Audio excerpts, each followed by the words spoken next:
বিশ্বাসঘাতের ঘা তলোয়ারের আঘাতের চেয়েও গভীর হয়, কারণ এই আঘাত সবসময় সেই ব্যক্তিই করে যার উপর আমরা সবচেয়ে বেশি ভরসা করি।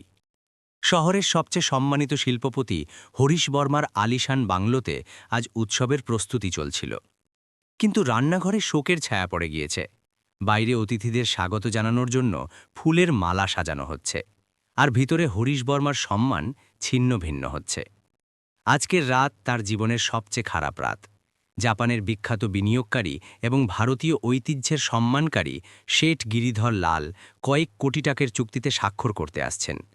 এই ভোজসভার সাফল্য পুরোপুরি সেই রাজকীয় খাবারের উপর নির্ভর করছে, যার দায়িত্ব শহরের সবচেয়ে বিখ্যাত এবং অহংকারী শেফ সঞ্জীবের কাঁধে। ঘড়ির কাঁটা সন্ধে ৬টা বাজাচ্ছে।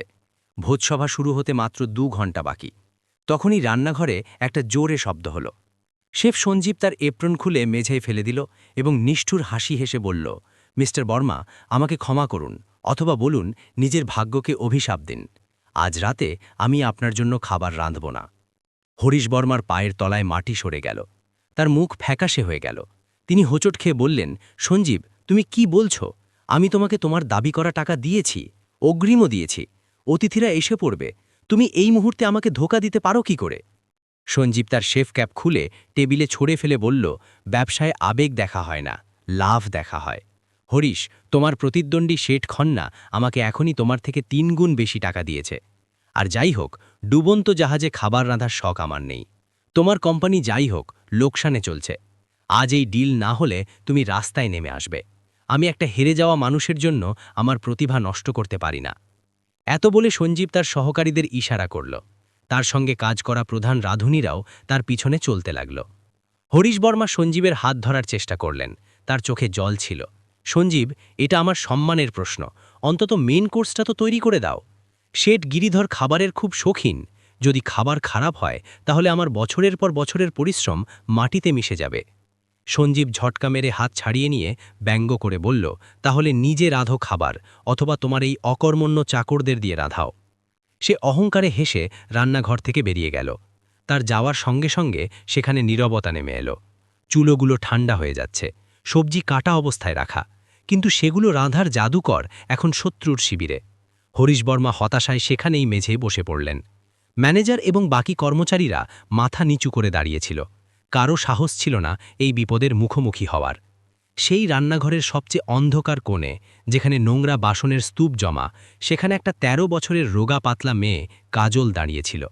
তার জামা নোংরা, হাতে সাবানের ফেনা, কিন্তু তার বড় বড় চোখে ভয় নেই, বরং একটা অদ্ভুত চমক। সে গত ২ ঘন্টা ধরে শেফ সঞ্জীবের প্রত্যেকটা মশলা পিষতে এবং প্রত্যেক সবজি কাটতে দেখছিল। যখন সবাই আশা ছেড়ে দিয়েছে, তখন বাসনের ঝনঝনানির মাঝে কাজল তার ভেজা হাত মুছে ধীরে ধীরে এগিয়ে এলো। রান্নাঘরের নীরবতাকে কাজলের পাতলা কিন্তু দৃঢ় কণ্ঠস্বর ভেঙে দিল। মালিক, যদি আপনি অনুমতি দেন তাহলে আমি খাবার রাঁধতে পারি। এটা শুনে সেখানে উপস্থিত ম্যানেজার শর্মা আগুনের মতো রেগে গেল। সে কাজলকে ধাক্কা মেরে বলল, এই মেয়ে, তোর মাথা খারাপ হয়ে গেছে নাকি? তুই একটা সাধারণ বাসন মাজার। তোর যোগ্যতা সিঙ্ক আর উচ্ছিষ্টের মাঝে, রাজকীয় চুলো পর্যন্ত আসার নয়। চল, সর এখান থেকে আর তোর কাজ কর। ম্যানেজারের কণ্ঠে তাচ্ছিল্য ছিল, যেন কাজলের সেখানে থাকাটাই কোনো পাপের সমান। হরিশ বর্মা ধীরে ধীরে মাথা তুললেন। তার চোখে আশার কোনো রশ্মি ছিল না, শুধু ক্লান্তি। তিনি ম্যানেজারকে হাতের ইশারায় থামিয়ে কাজলের দিকে তাকালেন। বেটা, এটা ঘরের ডাল রুটি রাঁধার কাজ নয়। শেঠ গিরিধর লালকে পারিবারিক এবং রাজকীয় স্বাদ চাই। তুমি তো এখনো বাচ্চা মেয়ে। হরিশ নিরাশায় বললেন। কাজল চোখ নামাল না। সে পাশে পড়ে থাকা শেফ সঞ্জীবের এপ্রনের দিকে তাকিয়ে বলল, সাহেবজি, আমি গত ৬ মাস ধরে শেফ সঞ্জীবকে প্রত্যেক মশলা পিষতে এবং প্রত্যেক সবজি কাটতে দেখেছি। আমার মা বলতেন যে খাবার হাত দিয়ে নয়, হৃদয় দিয়ে রাঁধা হয়। সঞ্জীব সাহেবের কাছে প্রতিভা ছিল, কিন্তু নিয়ত ছিল না। আমার কাছে নিয়ত আছে। যদি খাবার না রাঁধা হয় তাহলে যাই হোক আপনার বদনাম হবে, কিন্তু যদি রাঁধা হয় তাহলে হয়তো আপনার সম্মান বাঁচবে। ঘড়ির টিকটিক একটা মৃত্যুর ঘণ্টার মতো বাজছে। অতিথিদের গাড়ি যে কোনো সময় গেটে লাগতে পারে। হরিশ বর্মার কাছে এখন হারানোর মতো কিছু বাকি নেই। তিনি একটা গভীর নিঃশ্বাস নিয়ে কাপা কণ্ঠে বললেন, শর্মাজি, ওকে এপ্রন দাও, এখন ভগবানই মালিক। ম্যানেজার শর্মার রাগে পা ঠুকে রাঁধুনিদের ইশারা করল। বাকি রাঁধুনিরা, যারা সঞ্জীবের চামচা ছিল, তারা কাজলকে সাহায্য করার বদলে তার তামাশা বানানোর জন্য প্রস্তুত। একটা রাঁধুনিন, যার নাম বন্টি, সে দুষ্টু হাসি দিয়ে বার্নারের আজকে ইচ্ছাকৃতভাবে খুব বাড়িয়ে দিল যাতে খাবার পুড়ে যায়। অন্যজন চুপি চুপি নুনের ডিব্বা লুকিয়ে ফেলল। তারা চাইছিল যে এই মেয়েটা ফেল হোক, যাতে তারা পরে বলতে পারে যে আমরা তো আগেই বলেছিলাম। কাজল চুলোর কাছে পা রাখল। সে এত ছোট ছিল যে বড় কড়াই দেখার জন্য পায়ের পাতার ওপর দাঁড়াতে হচ্ছিল। সে প্রথমে বার্নারের আজ দেখে সেটা কমিয়ে দিল। বন্টির মুখ শুকিয়ে গেল, তার চালাকি ব্যর্থ হয়ে গিয়েছে। কাজল মশলার ডিব্বাগুলো খুলল। সেগুলো শুকে লেবেল না দেখেই সঠিক মশলা বেছে নিল। তার নাক মশলার আত্মাকে চেনে, তার কোনো নামের দরকার নেই। এত বড় কড়াই তুমি নাড়তেও পারবে না, হাত ভেঙে যাবে, বন্টি তির্যক মন্তব্য করল। কিন্তু কাজল উত্তর দিল না। সে তার পুরনো ফ্রকের ওপর একটা বড় এপ্রন বাঁধল, যা তার হাঁটু পর্যন্ত আসছে, এবং পুরো শক্তি দিয়ে খুন্তি নাড়ানো শুরু করল। তার কপালে ঘাম বেরিয়ে এলো, কবজি ব্যথা করতে লাগল, কিন্তু সে থামার নাম নিল না। সে জানত যে আজ সে শুধু খাবার রাঁধছে না, বরং নিজের এবং তার গরিব পরিবারের ভাগ্য লিখছে। তখনই বাইরে থেকে গাড়ি থামার শব্দ এলো। অতিথিরা এসে পড়েছে। সেট গিরিধর লাল এবং তার কাফেলা হলে প্রবেশ করছে।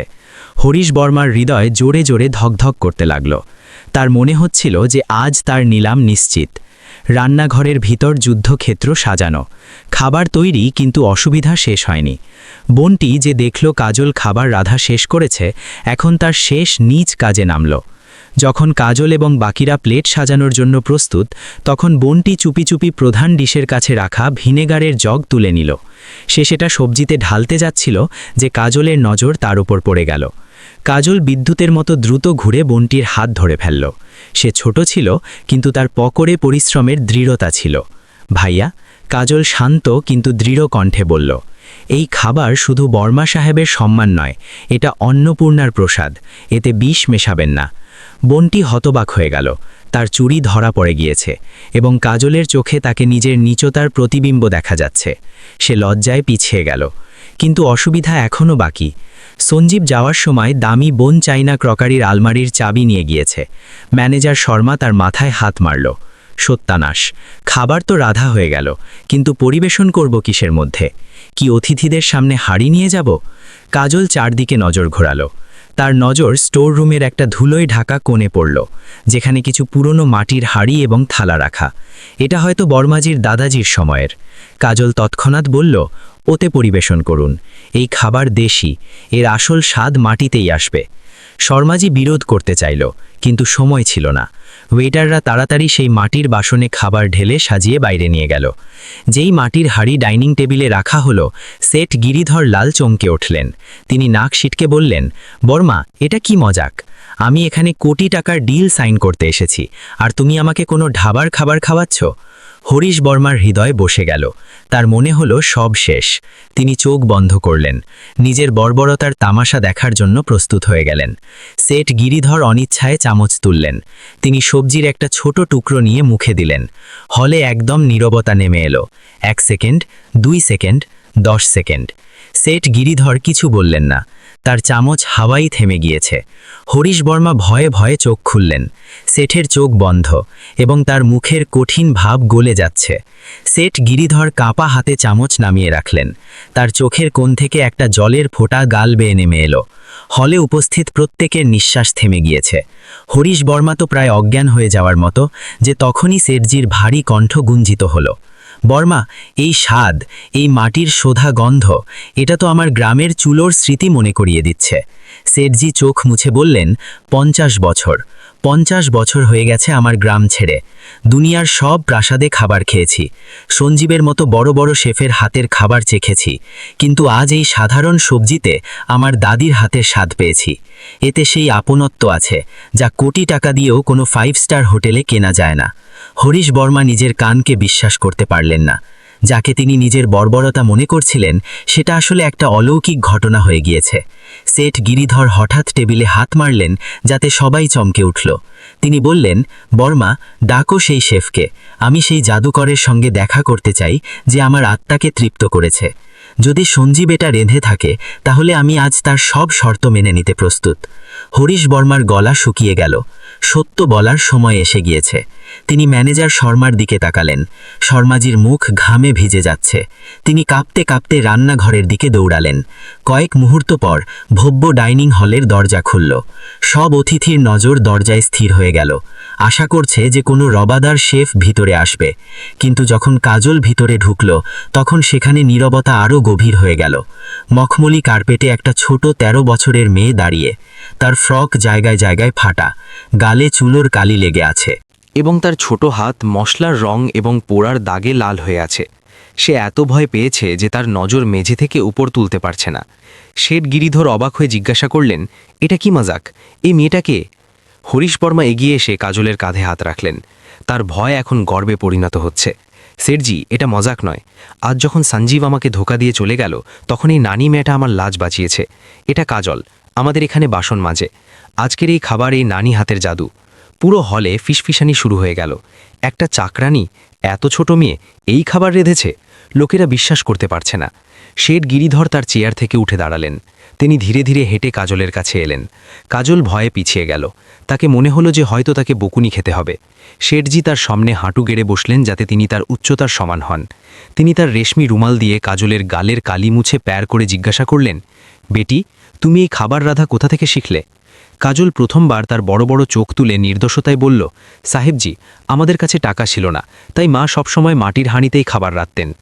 তিনি বলতেন যে যদি নিয়াত সাফ হয় তাহলে নুন রুটিও 56 ভোগ হয়ে যায়। আমি তো শুধু সেটাই করেছি যা মা করতেন। শেঠ গিরিধর লালের সেই একটা বাক্য হলের পরিবেশ বদলে দিল। তার চোখে জল এবং মুখে একটা বাবার মতো স্নেহ। তিনি তৎক্ষণাৎ তার সেক্রেটারিকে ইশারা করলেন। সেক্রেটারি একটা ফাইল এবং সোনার কলম নিয়ে দৌড়ে এলো। শেঠজি একটা পাতাও না উল্টে, কোনো শর্ত না পড়ে সেই কোটি টাকার চুক্তিতে স্বাক্ষর করে দিলেন। হরিশ বর্মা তো যেন পাথরের মূর্তি হয়ে গেলেন। যে ডিলের জন্য তিনি মাসের পর মাস কপাল ঘষেছেন, সেটা আজ একটা 13 বছরের মেয়ের রাধা সাধারণ সবজির কারণে এক মুহূর্তে পাকা হয়ে গিয়েছে। শেঠ গিরিধর কলম রেখে বললেন, বার্মা, ব্যবসায় টাকা তো যে কেউ কামাতে পারে, কিন্তু এমন স্বাদ এবং এমন সততা নসিবওয়ালাদেরই মেলে। আজ থেকে আমার কোম্পানির সব কাজ তোমার সঙ্গে হবে। এরপর শেঠজি আবার কাজলের দিকে ফিরলেন। সে এখনও তার ফাটা ফ্রক লুকানোর চেষ্টা করছে। শেঠজি তার পকেট থেকে একটা কার্ড বের করে কাজলের ছোট হাতে দিলেন। বেটি, তোমার হাতে জাদু আছে, কিন্তু এই জাদুকে সঠিক মঞ্চ পাওয়া দরকার। আজ আমি ঘোষণা করছি যে তোমার আগামী পড়াশোনা এবং দুনিয়ার সবচেয়ে ভালো কুলিনারি একাডেমিতে ট্রেনিংয়ের পুরো খরচ আমার ট্রাস্ট বহন করবে। আর হ্যাঁ, এখন তোমাকে সেই ভাঙা ঝুপড়িতে থাকার দরকার নেই। শহরের পোষ এলাকায় একটা নতুন বাড়ি তোমার নামে হবে। কাজলকে বিশ্বাস হচ্ছে না। তার দুনিয়া, যা কাল পর্যন্ত নোংরা বাসন এবং সাবানের ফেনার মধ্যে সীমাবদ্ধ ছিল, হঠাৎ আকাশ ছুঁয়েছে। ম্যানেজার শর্মা এবং সেই রাঁধুনিরা যারা তার মজা করছিল, এখন লজ্জায় জ্বলে যাচ্ছে। বোনটি কোণে দাগিয়ে নজর নুকাচ্ছে। হরিশ বর্মা এগিয়ে এসে কাজলকে জড়িয়ে ধরলেন। তুমি আজ আমাকে বাঁচিয়ে দিয়েছ বেটা। অন্যদিকে শহরের একটা দামি হোটেলে শেফ সঞ্জীব হরিশ বর্মার প্রতিদ্বন্দ্বী শেঠ খানমার সঙ্গে বসে উৎসব করছে। দামি মদের গ্লাস হাতে সঞ্জীব জোরে জোরে হাসছে। এতক্ষণে তো বার্মার বাড়িতে শোক নেমে এসেছে খান্নাজি। শেঠ গিরিধর খালি পেটে ফিরে গিয়েছে, আর বার্মার কেরিয়ার শেষ। সঞ্জীব নিজের প্রশংসার স্তম্ভ বানাচ্ছে যে তখনই হোটেলের বড় টিভি স্ক্রিনে ব্রেকিং নিউজ ফ্ল্যাশ হতে লাগল। শিল্পপতি হরিশ বর্মা পেয়েছেন বছরের সবচেয়ে বড় কন্ট্রাক্ট। শেঠ গিরিধর লাল বার্মা গ্রুপের সঙ্গে কোটি টাকার ডিল সাইন করেছেন। সঞ্জীবের হাত থেকে গ্লাস ছিটকে মেঝে পড়ে চুরমার হয়ে গেল। এটা কি করে সম্ভব? সে হতভম্ব। সেখানে তো কোনো শেফই ছিল না। খাবার রাঁধল কে? নিউজ অ্যাঙ্করের কণ্ঠ গুঞ্জিত হল। এই ঐতিহাসিক ডিলের পিছনে আছে একটা 13 বছরের নানি শেফের কেরামতি, যার স্বাদ জাপানি বিনিয়োগকারীর হৃদয় জয় করেছে। মিলুন ভারতের নতুন কুকিং সেন্সেশন কাজলের সঙ্গে। স্ক্রিনে কাজলের ছবি, যাকে শেঠ গিরিধর নিজে সম্মানিত করছেন। শেঠ খান্নার মুখ রাগে লাল হয়ে গেল। তিনি সঞ্জীবের দিকে তাকিয়ে চিৎকার করে বললেন, তুমি তো বলেছিলে বার্মা বরবাদ হয়ে যাবে। তুমি আমাকে মিথ্যে বলেছ। তোমার কারণে আমি তাকে বার্মাকে দুর্বল ভেবেছি। বেরিয়ে যাও এখান থেকে। সঞ্জীব এখনও এই ধাক্কা থেকে সামলায়নি যে তার ফোন বেজে উঠল। এটা ইন্ডিয়ান শেফ অ্যাসোসিয়েশনের প্রেসিডেন্টের ফোন। সঞ্জীবের কাঁপা হাত ফোন তুলল। ওদিক থেকে ইন্ডিয়ান শেফ অ্যাসোসিয়েশনের প্রেসিডেন্টের কড়া কণ্ঠ এলো, সঞ্জীব, আমরা এখনই জানতে পেরেছি যে তুমি এমন সময়ে মিস্টার বার্মার প্রোগ্রাম ছেড়ে তোমার পেশাদর নৈতিকতা লঙ্ঘন করেছ। রাঁধুনির ধর্ম হলো লোকের পেট ভরানো, নিজের অহংকারের জন্য কারোর সম্মান ছুঁড়ে ফেলা নয়।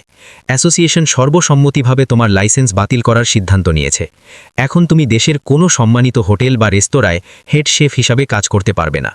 ফোন কাটার শব্দের সঙ্গে সঞ্জীবের দুনিয়া উজাড় হয়ে গেল। যে অহংকারের সপ্তম আকাশে সে উড়ছিল, সেখান থেকে সে সোজা মুখ থুবড়ে মাটিতে পড়ে গেল।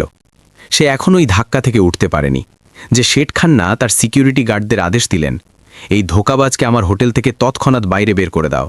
যে তার পুরনো মালিকের সঙ্গে বিশ্বাসঘাতকতা করেছে, সে আমার প্রতি কি করে বিশ্বস্ত হবে? আমার হোটেলে এমন বিশ্বাসঘাতকের দরকার নেই। কয়েক মিনিট আগে যে সঞ্জীবকে ভিআইপি ট্রিটমেন্ট দেওয়া হচ্ছিল, এখন তাকে ধাক্কা মেরে হোটেলের গেটের বাইরে রাস্তায় ফেলে দেওয়া হলো। তার সাদা শেফের পোশাক, যাকে সে মেডেলের মতো পরত, এখন রাস্তার ধুলোয় মাখামাখি। সেই মিডিয়া লোকেরা যারা কাল পর্যন্ত তার ইন্টারভিউর জন্য লাইনে দাঁড়িয়ে থাকত, এখন ক্যামেরা নিয়ে তাকে ঘিরে ধরেছে, কিন্তু প্রশংসার জন্য নয়, বরং তার অপমানকে লাইভ দেখানোর জন্য। নিউজ চ্যানেলে হেডলাইন চলছে, লোভে বিক্রি তারকা শেফ, একটা মেয়ে ভেঙেছে অহংকার। সঞ্জীব তার মুখ লুকানোর চেষ্টা করল, কিন্তু এখন অনেক দেরি হয়ে গিয়েছে। সমাজ এবং ইন্ডাস্ট্রি তাকে পুরোপুরি বয়কট করে দিয়েছে। অন্যদিকে বার্মা ম্যানশনের রান্নাঘরে এখন উৎসবের পরিবেশ। হরিশ বর্মা নিজের হাতে কাজলকে মিষ্টি খাইয়ে দিলেন। ম্যানেজার শর্মা এবং বন্টি, যারা কাল পর্যন্ত কাজলকে বকুনি দিত, এখন তার পায়ে পড়ে ক্ষমা চাইছে। আমাদের ক্ষমা করে দাও বেটি, আমরা হিরেকে কাঁচের টুকরো ভেবেছিলাম, শর্মাজি কাদা কণ্ঠে বললেন। কাজল হেসে হাত জোর করল। তার মনে কারও প্রতি কোনো মল ছিল না। রাতের নীরবতায় যখন সব অতিথি চলে গিয়েছে, কাজল তার নতুন জীবনের দোরগোড়ায় দাঁড়িয়ে। সে আকাশের দিকে তাকালো, যেখানে একটা তারা সবচেয়ে বেশি চকচক করছে। সে ধীরে ধীরে বলল, মা, আজ আমি তোমার দেওয়া শিক্ষা দিয়ে দুনিয়া জয় করেছি। তুমি দেখছ তো? হাওয়ার একটা ঠান্ডা ঝোঁক এলো, যেন তার মা তাকে আশীর্বাদ দিয়েছে।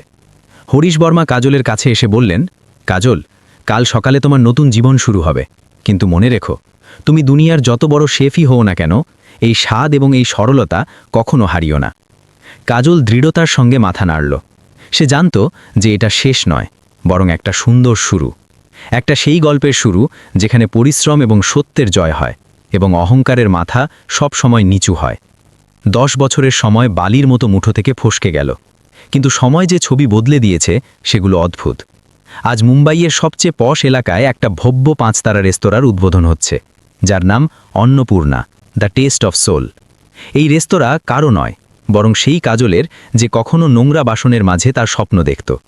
প্যারিসের সবচেয়ে সম্মানিত কুলিনারি ইনস্টিটিউট লে কর্ডন ব্লু থেকে গোল্ড মেডেল জিতে কাজল এখন দুনিয়ার সবচেয়ে তরুণ এবং বিখ্যাত মাস্টার শেফ হয়ে গিয়েছে। রেস্তোরাঁর প্রবেশদ্বারে লাল ফিতা কাটার জন্য বুড়ো হয়ে গিয়েছেন, কিন্তু গর্বে বুক ফুলিয়ে হরিশ বর্মা এবং শেঠ গিরিধর লাল দাঁড়িয়ে। কাজল, যে এখন একটা আত্মবিশ্বাসে ভরা সুন্দর যুবতী, তার পুরনো সরলতা হারায়নি। সে আজও শেফের সাদা কোট পরেছে, কিন্তু তার চোখে সেই চমক যা সেই রাতে অন্ধকার রান্নাঘরে ছিল। মিডিয়ার ক্যামেরার ফ্ল্যাশের মাঝে কাজল মাইক তুলে বলল, এই সাফল্য আমার নয়, সেই বিশ্বাসের যা বার্মা স্যার এবং শেঠজি আমার ওপর দেখিয়েছেন, এবং এটা আমার মায়ের প্রতি শ্রদ্ধাঞ্জলি, যিনি আমাকে শিখিয়েছেন যে খাবার শুধু মশলার মেল নয়, বরং আত্মার শান্তি। ঠিক তখনই রেস্তোরাঁর বাইরে রাস্তার ধারে, যেখানে গরিবদের বিনামূল্যে খাবার বিতরণ করা হচ্ছে, একটা বুড়ো এবং দুর্বল লোক লাইনে দাঁড়িয়ে। তার জামা ফাটা, দাড়ি বাড়া এবং চোখে গভীর শূন্যতা। সে তার বাড়ি আসার পর খাবারের প্যাকেট নিয়ে ফুটপাতে বসে পড়ল। যেই সে প্রথম টুকরো খেল, তার হাত কাঁপতে লাগল। সেই স্বাদ, সেই পবিত্রতা, তাকে 10 বছর আগের সেই রাত মনে পড়ে গেল। এই ভিখারি আর কেউ নয়, বরং কখনো স্বাদের বাদশা বলা হতো সেই সঞ্জীব। ইন্ডাস্ট্রি থেকে বয়কট হওয়ার পর মদ এবং জুয়ার নেশা তাকে বরবাদ করে দিয়েছে। তার জমানো টাকা শেষ, স্ত্রী এবং সন্তানরা তাকে ছেড়ে চলে গিয়েছে, এবং যে অহংকার তাকে অন্ধ করে দিয়েছিল, সেই তাকে আজ রাস্তায় ফেলে দিয়েছে। আজ সময়ের চাকা পুরো ঘুরে গিয়েছে। কাল যে মেয়ে তার নোংরা বাসন মাজত, আজ সে দুনিয়াকে খাবার খাওয়াচ্ছে। আর যে নিজেকে অন্নদাতা মনে করত, আজ সে সেই মেয়ের রেস্তোরাঁর বাইরে ভিক্ষায় পাওয়া খাবার খাচ্ছে। সঞ্জীবের চোখ থেকে অনুতাপের জল টপ টপ করে সেই খাবারে মিশে গেল। সে বুঝে গিয়েছে যে প্রকৃতির আদালতে দেরি আছে, অন্যায় নেই। অহংকার মানুষকে যত উঁচুতে নিয়ে যাক না কেন, কর্ম তাকে ফিরিয়ে মাটিতে টেনে আনে। ভিতরে হলে তালির গর্জন গুনছে। কাজল হরিশ বর্মার পা ছুঁয়ে হাসল। এই হাসি সেই জয়ের, যা সত্য এবং নির্দোষতা, চালাকি এবং অহংকারের ওপর অর্জন করেছে। গল্পটা প্রমাণ করেছে যে যদি নিয়ত সাফ হয় তাহলে একটা সাধারণ দিয়াও সূর্য হয়ে চকচক করতে পারে।